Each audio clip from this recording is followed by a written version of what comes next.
2020 தமிழ்நாடுடைய காவல்துறை அறிக்கை சொல்றேன். 2020 4338 கேஸ் போஸ்கோ வழக்கு. 2021 6064, கிட்டத்தட்ட 2000 கேஸ் இன்கிரீஸ் ஆயிருக்கு. 2022 6580 கேஸ். 2023 6968 கேஸ். 2023 2024 குறிப்பாக இதை நோட் பண்ணிக்கோங்க மாண்புமிகு பேரவைத் தலைவர்களே. 6968 இருந்து 10,046 40% போக்சோ வழக்கு அதிகமா இருக்கு. அப்பொழுது இப்ப நாங்க ஆன்டி ட்ரக்ஸ் போர்ஸ் போட்டிருக்கோம். எங்களுடைய முதலமைச்சர் பிரச்சாரத்தை உருவாக்கி இருக்காங்க. முக்கியமான இன்னொரு ப்ரூஃப் சொல்றோம். மாண்புமிகு எதிர்க்கட்சி தலைவர் இதை பத்தி சொல்லணும். முக்கியமான ஒரு ப்ரூஃப், பாலியல் தொந்தரவில் 2.5 வயது பெண் குழந்தை பலி. கற்பழிச்சது திமுகவுடைய உறுப்பினர்.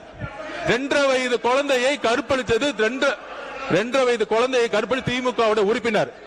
இதை பத்தி இதற்கு முன்பு டெப்டி சிஎம் இருந்த இன்றைய எதிர்க்கட்சி தலைவர் 2 வயது குழந்தையை திமுக உறுப்பினர் கற்பழிக்க பொழுது என்ன பேசினார், என்ன நடவடிக்கை எடுத்தாங்க? போதை ஆன்டி ட்ரக்ஸ்க்கு எதிராக எத்தனை மீட்டிங் இந்த 5 வருஷமா பதிவு பண்ணாங்க.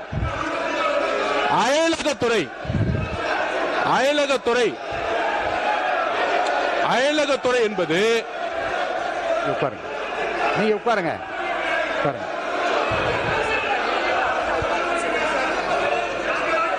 அதாவது யாராவது என்பது பொதுப்பணித்துறை அமைச்சர் வரிசையாக வகைப்படுத்தி சில ஆதாரங்களை கொடுக்கிறார். 55 விதியின் கீழே கருத்து சொல்வதற்கு நான் அனுமதி அளித்திருக்கிறேன். அவர் கருத்து சொல்றாரு. அதுல மாறுபட்ட கருத்து இருந்தா உங்களுக்கு நான் அனுமதி தரேன். நீங்க பதில் சொல்லுங்க. உட்காருங்க. இப்ப பொதுப்பணித்துறை முடிச்சிருங்க. விதிப்படிதான் நடத்துறேன். நீங்க வாங்க. நீங்க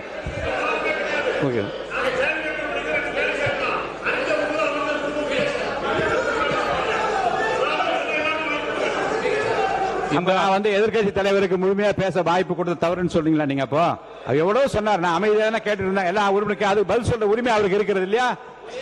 இல்லைங்க. மாண்புமிகு எதிர்கட்சி தலைவர் பேசுகிற போது கவன ஈர்ப்பு தீர்மானத்தை தாண்டியும் தமிழ்நாடு முழுவதும் நடந்த பல சம்பவங்களை சொல்லுகிற போது அமைதியா கேட்டு அதுக்கு பதில் சொல்வதற்கு உரிமை, ஒரு கலெக்டிவ் ரெஸ்பான்சிபிலிட்டி மந்திரிகளுக்கு இருக்கிறது. முதலமைச்சர் இல்லாவிட்டாலும் கூட ஒரு கலெக்டிவ் ரெஸ்பான்சிபிலிட்டி அடிப்படையில் அமைச்சர்கள் பதில் சொல்லுவார்கள்.